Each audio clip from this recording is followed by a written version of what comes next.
سلام دوستان، به کانال من خوش اومدید.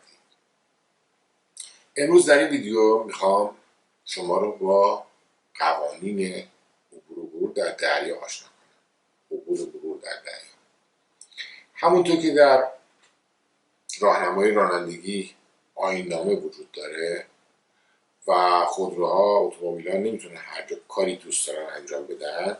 مثلا باید پشت چراغ قرمز بیستن، پشت چراغ سبز حرکت کنن، پشت خط آبی پیاده بمونن و همون که بلد هست. خب کشتی هم همچین حالتی دارن. شاید خیلی عجیب باشه که میگن دریا به این بزرگی کشتی هم که با سرعت کم حرکت میکنن، اما یه قوانینی وجود داره و مقررات در واقع وجود داره. این مقررات در سال 1972 در یک کنوانسیونی این مکتوب شده.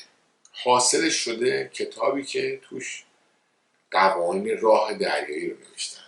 Rules of the Road به انگلیسی، Rules of the Road.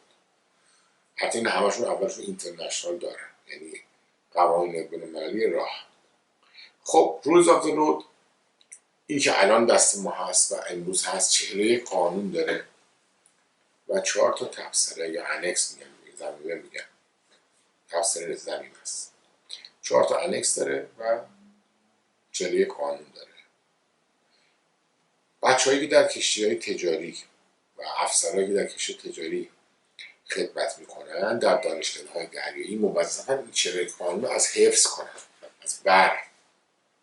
و قوانین راه یا همین رولز آف دی رود درسیه که توش 99 معنی نداره، با 100 بگیره، حتما بلد باشه. تازه یه سری تفسیرهای دیگه هم هستش که مثلا شرایط ایجاد میکنن برای افسر ناوبر یا یک کاپیتان که ببینن در اون شرایط خاص برداشتش از این که قوانین درست هست یا نه، چون فقط کافی یک برداشت اشتباه شده باشه که منجر به یک سانحه دریایی بشه و بسیار جبران ناپذیر. پس قوانین را برای این کار تدوین شده. دارای 6 بخش مختلف هست که بخش اول جنراله. در قوانین راه دریایی خیلی از مسائل بهش گفته شده، ولی یکی از چیزایی که قطعاً و حتماً بهش سفارش میشه و اینه که تمام این قوانین برای اینه که شما تصادف نکنید. یعنی تمام قوانین میگه اول باید این کارو بکنید، اولویت با اینه، این کار سبقت گیرنده اینه، سبقت گیرنده اون نیست، ولی در نهایت اصل بر اینه که شما به هیچ عنوان حق ندارید بگید من حق با من بود، خب این راه منو برید من برم بزنم تصادف کنم. به هر حال بایست و حتما و قطعا از تصادف دوری کنید و پیشگیری کنید و فرار کنید. این قابل توجیه به هیچ عنوان نیستش که من حق با منه، من یگانه سبقت گیرنده بودم، من یگانه راه دهنده بودم، راه گیرنده بودم. اصلا اینا ملاک نیست.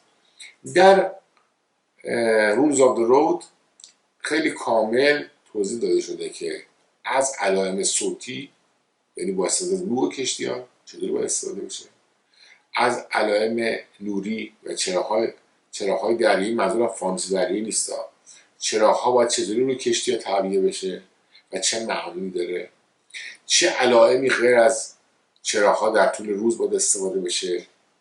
مثلا علائمی هست مثل لوزی شکل یا شکل سیلندره یا شکل مثلثه.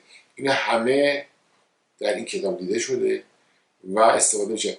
استفاده از بوق کشتی‌ها خیلی معموله ولی در فواصل کم. در فواصل که کشتی صدای بوق همدیگه رو بشنون یا شناورا صدای بوق همدیگه رو بشنون.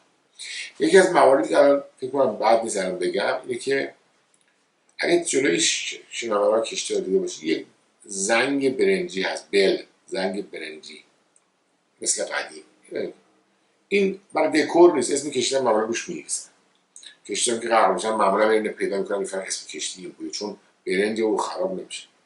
ولی استفادهش اینه که صدا ایجاد بکنن باهاش. چرا؟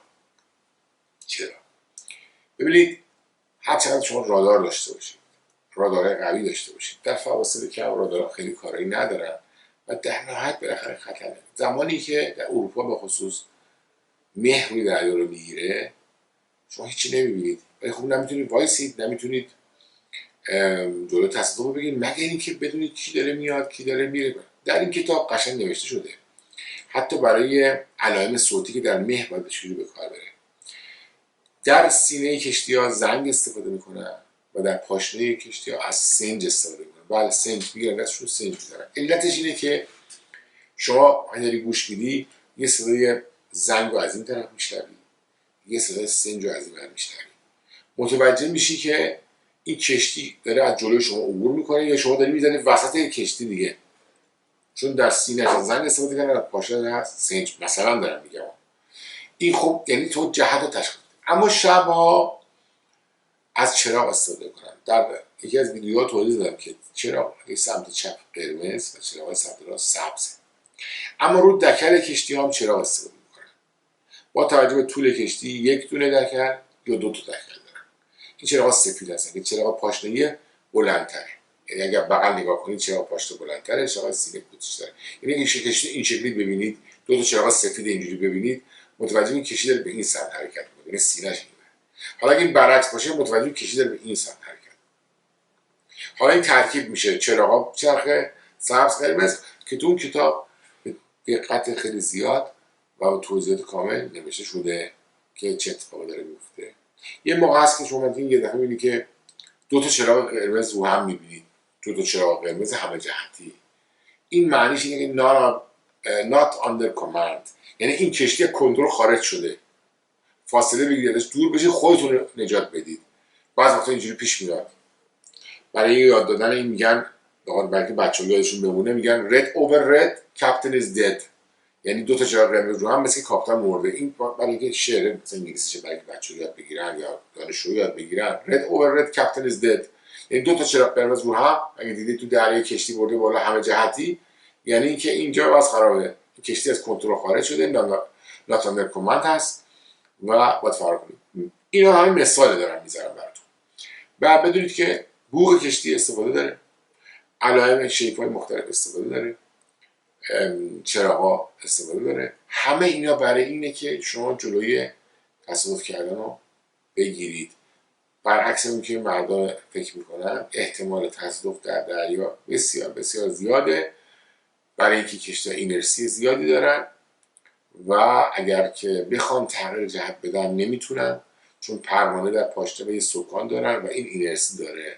شما وقتی مثلا میگید سکان 20 به راست برای کشتی بزرگ، سکان 20 به راست، یعنی سکان میچرخه به سمت راست، در حالی که سینه کشتی میره به سمت راست. خب این طول میکشه، اون 500 متر 1000 متر یا بیشتر 2000 متر حرکت کنه، بعد تازه شروع میکنه به چرخش. خیلی با طمأنینه شروع به چرخش. حالا بفهمی اشتباه کردی میگه خب برعکس سکان رو بذاری 20 به چپ، خب این میره یه مقدار زیادی حرکت میکنه، اگه قرار تصادف کنه بعد تازه میخواد شروع کنه برگشت. این مثل هواپیما، مثل خودرو، مثل وسایل دیگه نیست. فقط اینو میخواستم بدونید که عین خشکی آیین‌نامه وجود داره، مثل آیین‌نامه رانندگی، آیین‌نامه دریایی بهش میگن rules of the road. امیدوارم که استفاده کرده باشید و توجه کرده باشید. متشکرم.